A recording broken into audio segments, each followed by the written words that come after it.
નમસ્તે sir. Best. તમારું introduction આપો. સર આજનો ઇન્ટરવ્યૂનો કોડ છે 007. મેં BVSc and AH college of veterinary science and animal husbandry Anand ખાતેથી કરેલું છે.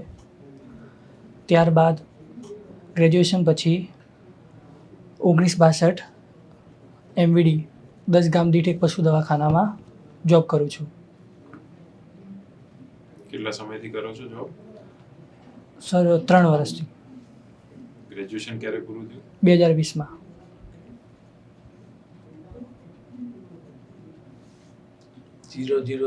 નંબર શેના માટે? પેલા ભાઈએ આપ્યું છે. એમ નહીં, 007 એવો વર્લ્ડ વાઇડ નંબર છે, કોઈનો ખબર? ના સર ખ્યાલ નથી એમ. જેમ્સ બોન્ડનું નામ આપણે, હા સાહેબ. એનું નામ એમ કહેવાતું જેમ્સ બોન્ડ 007. હા ખ્યાલ કરો કે નહીં? જી સર. ઓકે.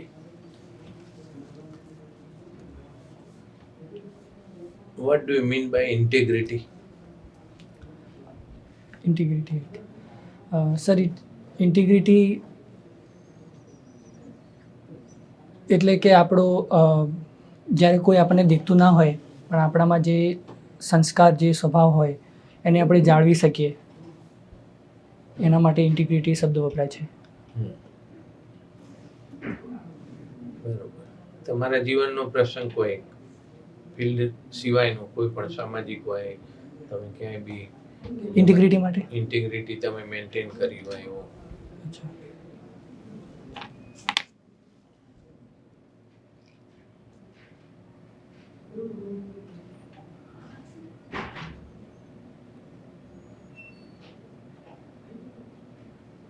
સર જ્યારે સ્પર્ધાત્મક પરીક્ષાની તૈયારી કરતા હતા ત્યારે ઘણા લોકો આમ વિરુદ્ધ પણ ફેમિલી અને જે બહારના જે નેબરહુડ હોય એ વિરુદ્ધ કરતા હતા કે ભાઈ ડૉક્ટર બની ગયા છો તો હવે કેમ તમારે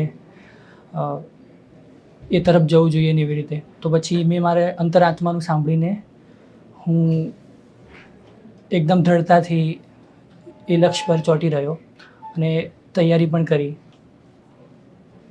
કઈ થઈ? જીપીએસસી? Yes sir. કઈ જીપીએસ? General GPS? યુપીએસસીની. UPSC.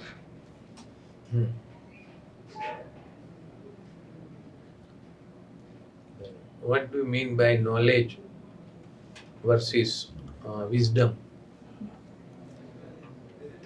Sir, knowledge is just an information and wisdom is the application of knowledge. ઉદાહરણ આપો.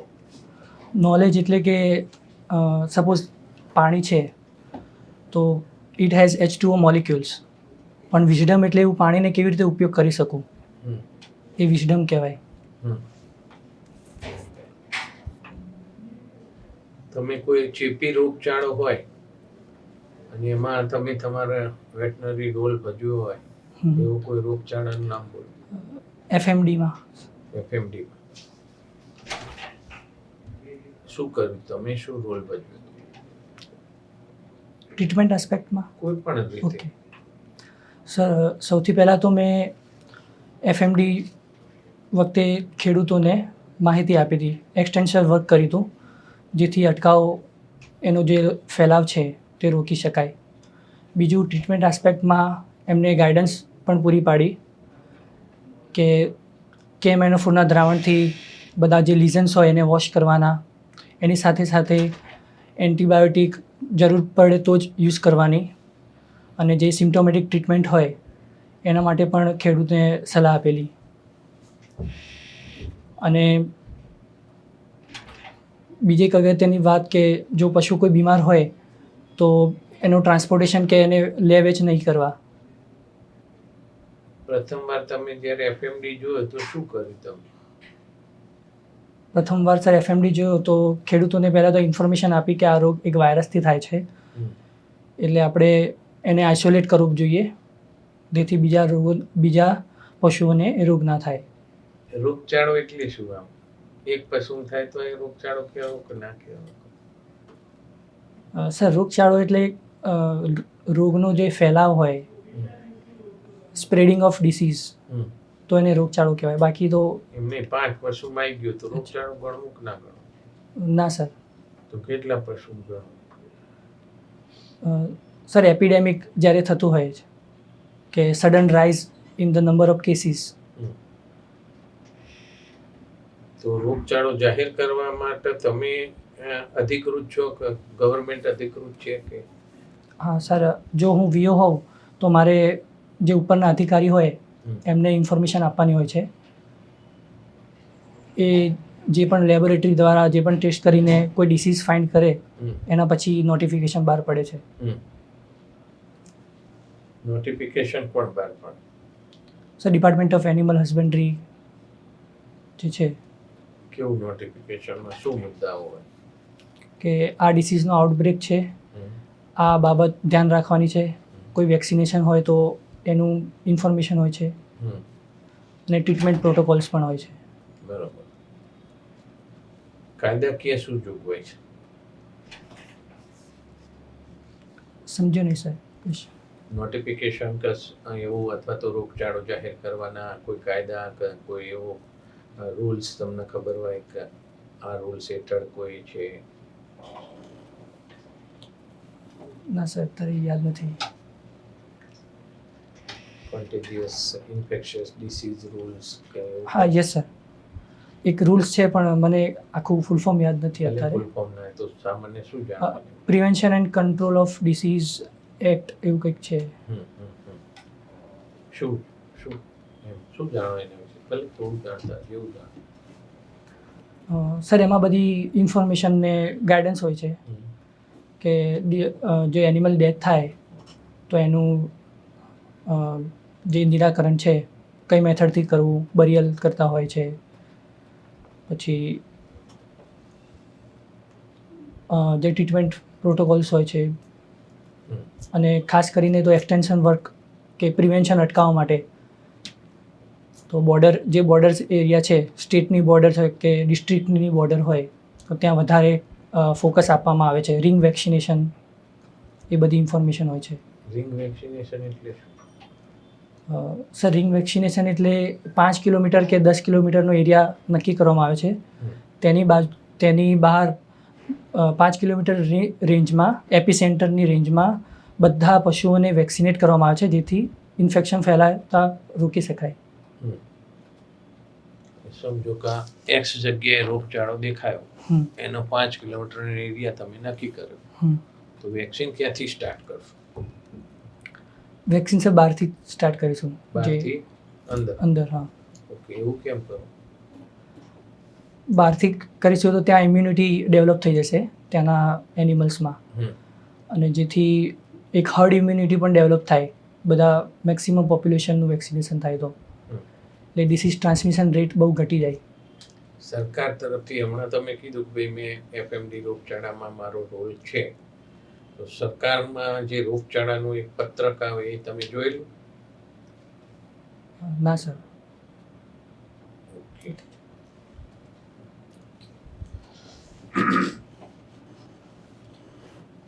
લાઈવ સ્ટોક અને એનિમલ હસબન્ડરી એ બે વચ્ચે શું તફાવત? લાઈવ સ્ટોક અને animal husbandry. Sir live stock એટલે કે એક stock which is live and which is used for the production of various products like milk, meat, and generally bovine category, caprine, બધા પ્રાણીઓનો સમાવેશ થતો હોય છે. અને એનિમલ્સ એક જનરલ ટર્મ છે જેમાં બધા પશુ પ્રાણી પક્ષીઓ ઇન્ક્લુડ થતા હોય છે, including wild animals. Animal husbandry કીધું, animals okay. Animal husbandry. Sir it is a science and art of nutrition, management, breeding, feeding અને બધું જ આવી જાય છે જે એક પશુ પાલક કરતો હોય છે. બેના એક્ઝામ્પલ આપો ને, એક લાઈવ સ્ટોકનું અને એક એનિમલ હસબન્ડરી. જેમ સર કેટલ બફેલો એક લાઈવ સ્ટોક છે અને એનિમલ હસબન્ડરી એટલે આખી એક સિસ્ટમ જેમાં આખું એનું કેર થાય. સપોઝ કોઈ પાંજરાપોળ કે ગૌશાળા હોય. ઓકે. કારણ કે મધમાખી ઉછેર છે તો એ શેમાં આવશે? એપીકલ્ચરમાં સર. એટલે આ બે ટર્મની જ આપણે વાત કરીએ તો અચ્છા, એનિમલ હસબન્ડરીમાં આવશે. Okay right. ફિશરીઝ. ફિશરીઝ પણ એનિમલમાં. ઓકે. કયા કયા કોમન તમે મેટાબોલિક ડિસઓર્ડર્સ ફેસ કરેલા છે ફિલ્ડમાં? સર મેક્સિમમ તો કીટોસિસ, પછી મિલ્ક ફીવર, આ બે જ ખાસ જોયેલા છે ફિલ્ડમાં. કિટોસિસમાં ઓનર શું ફરિયાદ કરે? સર ખાવાનું બંધ કરી દીધું છે અને એક પેટર્ન દર્શાવે છે કે પહેલાં ઘાસચારો છોડી દે છે, પછી કોન્સન્ટ્રેટ ખાવાનું પણ છોડી દે છે, એક પેટર્ન હોય છે. અને બીજું મિલ્ક પ્રોડક્શન ઘટી જાય છે. ઓકે. પ્રોડક્શન ડિસીઝ અને ડેફિશિયન્સી ડિસીઝ આ બે વચ્ચે શું ફરક હોય? સર ડેફિશિયન્સી ડિસીઝ જનરલી કોઈ મિનરલ વિટામિનની ઉણપના કારણે થતા હોય છે. અને પ્રોડક્શન ડિસીઝ એ બધા મેટાબોલિક ડિસીઝ છે. મેટાબોલિક જે વધારે ઉત્પન્ન હાઈ પ્રોડક્શન કરવા માટે. ઓકે. કેટલમાં ડેફિશિયન્સી ડિસીઝ કયા જોવા મળે? સર આમ જનરલ ડેફિશિયન્સીમાં જોવા જઈએ તો કેલ્શિયમ ડેફિશિયન્સીના કારણે મિલ્ક ફીવર જોવા મળે છે. ઓકે. તો મિલ્ક ફીવર કઈ કેટેગરીમાં? પ્રોડક્શનમાં કે ડેફિશિયન્સી? સર એકચ્યુઅલી બંનેમાં આવશે. મેગ્નેશિયમ ટિટાની હા, મેગ્નેશિયમ ટીટી એ શેમાં મૂકશો? એ પણ સર બંનેમાં. ગુજરાતમાં એક નવી ચિકન બ્રીડ હમણાં આઈડેન્ટિફાઈ રેકોગ્નાઇઝ કરવામાં આવી, કઈ? હા, Aravalli chicken. Okay. Breed recognition આપે કોણ? Sir NBAGR Karnal. ઓકે, બરાબર. બ્લુ રિવોલ્યુશન જે ગુજરાતમાં હમણાં થવાની વાતો થઈ રહી છે, એમાં કોના ઉપર ફોકસ વધારે કરવાની વાત છે? સર એટલો આઈડિયા નથી.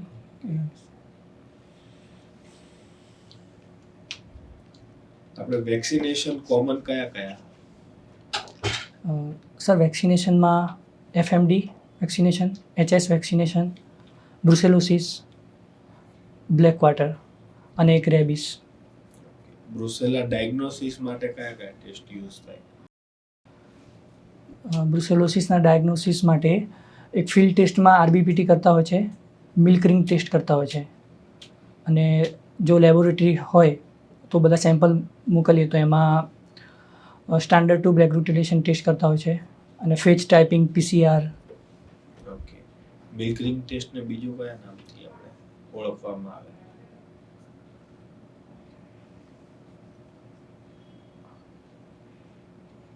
અત્યારે યાદ નથી સર. ઓકે. કયું સેમ્પલ જોઈએ બ્રુસેલા ડાયગ્નોસિસ માટે? મિલ્ક સિવાય આપણે બીજું કયું સેમ્પલ લઈએ બ્રુસેલા ડાયગ્નોસિસ કરવા માટે? સર પ્લાસેન્ટલ ફ્લુઇડ્સ હોઈ શકે કે ફિટસ, જે ડેથ ફિટસ હોય, એબોર્ટેડ ફિટસ, એના જે બોડી ફ્લુઇડ કન્ટેન્ટ હોઈ શકે. બરાબર. બીજું? યુટ્રાઇન ડિસ્ચાર્જ આવતો હોય તો એ પણ કલેક્ટ કરી બ્રુસેલા શકીએ. ડાયગ્નોસિસ માટે આપણે કયું સેમ્પલ લેવું પડે? એલાઇઝાથી જે મેથડથી થાય છે બ્લડ સેમ્પલ પણ લેતા હોય છે. એમાં બ્લડ સેમ્પલમાં શું વપરાય? એટલે vial, EDTA vial. Okay. EDTA vial સેમ્પલિંગમાં ક્યારે વપરાય? હિપેરિન ક્યારે વપરાય? સર જ્યારે બ્લડની મોર્ફોલોજી જોવાની હોય છે તો EDTA યુઝ થાય છે. અને હિપેરિન જે છે એ સર અત્યારે ઇન્સ્ટન્ટલી મને યાદ નથી આવતું. ઓકે. આપણે રેડ વાયલમાં બ્લડ કલેક્ટ કરીએ તો શું છૂટું પડે? એ સર સીરમ સેપરેટ. બ્રુસેલામાં કયું વપરાય? અચ્છા, સીરમ. ઠીક છે. બ્રુસેલા કેમ 4 થી 8 મહિનામાં જ કરવામાં આવે? એની પહેલા કેમ નહીં, એની પછી કેમ નહીં? સર પછી જો ફિલ્ડમાં જે એવિડન્સ છે કે જો પ્રેગ્નન્ટ એનિમલને કરીએ તો એબોર્શન થાય છે અને જો પહેલાં કરીએ તો મેટર્નલ એન્ટીબોડીઝ પ્રોડક્શન જે કાફમાં હોય છે એનું ન્યુટ્રલાઇઝ થઈ જાય છે. એટલે 3-4 મહિના થાય પછી જ કોઈ પણ વેક્સિનેશન કરવામાં આવે છે. ઓકે. અભયારણ્ય અને રાષ્ટ્રીય ઉદ્યાન એ બેમાં શું ફરક હોય? સર, અભયારણ્ય એક કોઈ પણ સ્પેસિફિક કેટેગરીના એનિમલ્સ માટે હોય છે અને જે નેશનલ પાર્ક જે છે એ આખી ઇકોસિસ્ટમ જેમાં ફ્લોરા એન્ડ ફોના બધાનું પ્રિઝર્વેશન થાય છે. ઓકે. એમાં હ્યુમન ઇન્ટરવેન્શન કંટ્રોલનો શું હોય બેઝિક એમ? સર, સેન્ચ્યુરીમાં સમવટ થોડું એલાઉડ કરે છે પણ નેશનલ પાર્કમાં એકદમ સ્ટ્રોંગ બોર્ડર એરિયા હોય છે અને કોઈ સખત પરમિશનથી તમે જઈ શકો નેશનલ પાર્કમાં ઓકે. અને ગ્રેઝિંગ પણ તમે એવોર્ડ. અત્યારે જ્યાં કામ કરો છો એ વિસ્તારની આજુબાજુ કયા કયા અભયારણ્ય અને નેશનલ પાર્ક નજીકના?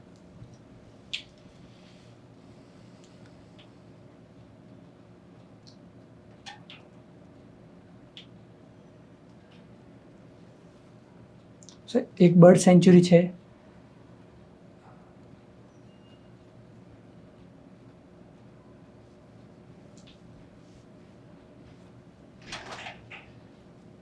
Thol bird sanctuary. Thank you.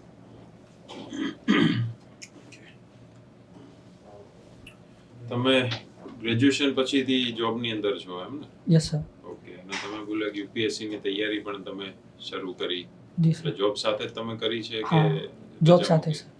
Okay. એની અંદર તમે પ્રિલિમ્સ, મેન્સ કે એક્ઝામ કેટલા સ્ટેજ સુધી પહોંચ્યા છો? સર, પ્રિલિમ્સમાં સીસેટમાં રહી ગયા હતા થોડા. અચ્છા. અને એના પછી તમે જીપીએસસી બાજુ વળ્યા, જીપીએસસી ની હા, જનરલ તૈયારી કરી કે ના, પછી V O? V O. V O. Okay. UPSC એટલે શું છે UPSC? Sir, union public service commission છે જે નેશનલ સર્વિસીસ માટે એક્ઝામ કન્ડક્ટ કરતા હોય છે. એમાં ઓલ ઇન્ડિયા સર્વિસીસ કઈ કઈ કહેવાય? આઈએએસ, આઈપીએસ અને આઈએફએસ. આઈએફએસ એટલે કયું? Indian foreign service. Indian foreign service કે ઇન્ડિયન ફોરેસ્ટ સર્વિસ? આઈએફએસમાં સર ઇન્ડિયન ફોરેન સર્વિસ જ ગણતા હોય છે. જે આઈએફએસ ફોરેસ્ટ સર્વિસ છે એમાં આઈએફઓએસ. ઓલ ઇન્ડિયા સર્વિસ કઈ કહેવાય? આમ તો મુખ્યત્વે 3 જ ગણતા હોય છે હમ. પણ આ ફોરેસ્ટ સર્વિસ પણ ઇન્ક્લુડ કરી શકાય. એટલે ફોરેન સર્વિસ ઇન્ક્લુડેડ છે કે ફોરેસ્ટ સર્વિસ ઇન્ક્લુડેડ છે? આઈએસ આઈપીએસ તો માની ગયા, ચલો ઇન્ડિયન એડમિનિસ્ટ્રેટિવ અને પોલીસ સર્વિસ આવી ગઈ. થર્ડ સર્વિસ કઈ છે? Indian foreign service. Service. Okay. અને યુપીએસસી નું બંધારણની અંદર, કોન્સ્ટિટ્યુશનની અંદર ક્યાં એને સ્થાન આપવામાં આવેલ છે? સર, એક આર્ટિકલ છે પણ અત્યારે મને યાદ નથી. પાર્ટ યાદ છે? પાર્ટ પણ સર કેટલા પાર્ટ છે આપણા બંધારણમાં? 20 પાર્ટ છે. 20 કે વધારે?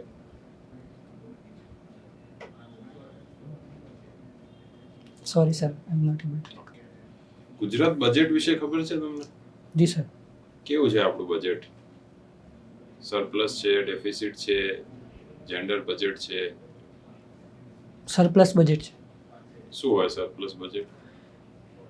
સરપ્લસમાં સર જે બજેટ હોય તો એમાં જે ઇન્કમ, જે આખી ઇન્કમ હોય ગુજરાત સ્ટેટની એના કરતાં આપણે વધારે ખર્ચો કરી શકીએ છીએ બધી સ્કીમ્સ અને પોલિસીસ ઇમ્પ્લિમેન્ટ કરવા માટે. તમે બોલ્યા ડેફિસિટ બોલ્યા કે સરપ્લસ બોલ્યા? સરપ્લસ. એટલે જેટલી ઇન્કમ હોય એનાથી વધારે ખર્ચો હોય કે ઓછો ખર્ચો હોય? વધારે કરે તો આપણે ઇન્કમ વધારે લેવી પડશે ને. સરપ્લસ ઇન્કમ આપણી પાસે ક્યાં બધી? એ સર, ઇન્કમ કરતાં આપણે વધારે ખર્ચ કરી શકીએ છીએ. હજી તમે કન્ફ્યુઝ છો? ઓકે. જેન્ડર બજેટ એટલે શું? સર, જેન્ડર બજેટ એક બજેટનો જ ભાગ છે જેમાં સ્પેશિયલી જે ફિમેલ જે છે કન્ટ્રીમાં એમના માટે એક અલગ એક્સપેન્ડિચર રાખવામાં આવે છે. એવું ગુજરાત સિવાય બીજા કોઈ સ્ટેટમાં છે? સર, મને ખ્યાલ નથી. ઓકે.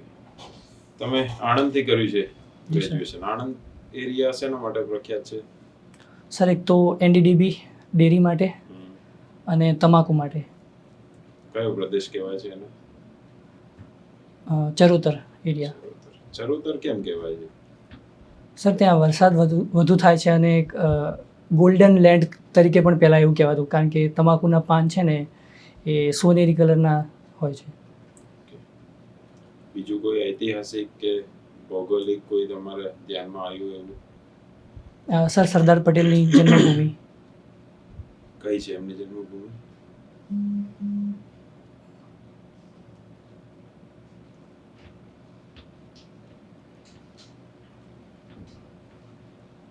સર એક્ઝેક્ટ લોકેશન મને યાદ નથી આવતું અત્યારે. તમે જોબ કયા એરિયામાં કરો છો અત્યારે? સર અત્યારે વિરમગામમાં. વિરમગામ, અમદાવાદ એરિયામાં. હા. ઓકે. ત્યાં તમે કયા પ્રશ્નોથી વાકેફ થયા છો પશુપાલકોના? સર ખાસ કરીને તો એક્ટોપેરાસાઇટ ઈતરડીના પ્રશ્ન આવતા હોય છે, અને બીજા જે કોમન જે ડિસીઝ ફિલ્ડમાં જોવા મળતા હોય છે. કેવા ડિસીઝ? ડિસીઝમાં સર જેમ બેક્ટેરિયલ ઇન્ફેક્શન હોય, પછી વુન્ડ હોય, ગાયનેકોલોજી જે કેસીસ આવતા હોય છે. તમારા આયા પછી શું ઇફેક્ટ જોવા મળી ત્યાંના પશુપાલકોમાં? કોઈ ઇમ્પ્રુવમેન્ટ થયો હોય એવું કોઈ તમારા ધ્યાનમાં આવ્યું હોય? જી સર. સર અમારા ગયા પછી ત્યાં પશુપાલકો થોડા વધારે જાગૃત થઈ ગયા છે એનિમલની હેલ્થ કોન્શિયસ માટે. અને સર મેં ત્યાં ઇથનો વેટનરી મેડિસિનની ખાસ કરીને હું એમને સજેસ્ટ કરું છું, જેથી આપણે excessive use of antibiotic and allopathic drug avoid કરી શકીએ. તમને કઈ રીતે દેખાય ઇફેક્ટ કે તમારા ગયા પછી વધારે અવેર થયા? સર સામેથી એ લોકો રિવ્યૂ આપતા હોય છે, અને જેમ અમારા પહેલાં કોઈ ત્યાં સર્વિસ નહોતી, તો ત્યાંના રિવ્યૂ એવા છે કે સર અમે ટ્રીટમેન્ટ પણ નહોતા કરાવતા, અને ઘણીવાર પશુઓનું મૃત્યુ પણ થઈ જતું હતું. તો એ ત્યાંના સ્ટેટ વીઓના લીધે પણ હોઈ શકે કે તમારા લીધે થયું છે એવું કન્ફર્મ છે? ના સર, વીઓનો ડેફિનેટલી ફાળો હોય જ છે કોઈ પણ એરિયામાં જે સર્વિસ કરતા હોય. ત્યાંની ઓફિસ ક્યાં છે, જોઈ છે તમે વેટનરી ઓફિસ? જી સર. ક્યાં આવેલી છે? વિરમગામમાં છે. વિરમગામમાં છે. કયો એરિયા? સર એરિયા તો નથી ખબર, પણ હોસ્પિટલ જોયું છે. મુનસર તળાવ છે ત્યાં. શેના માટે પ્રખ્યાત છે મુનસર તળાવ? સર એકચ્યુઅલી કોણે બંધાવ્યો હતો એવું કંઈ? Okay sir.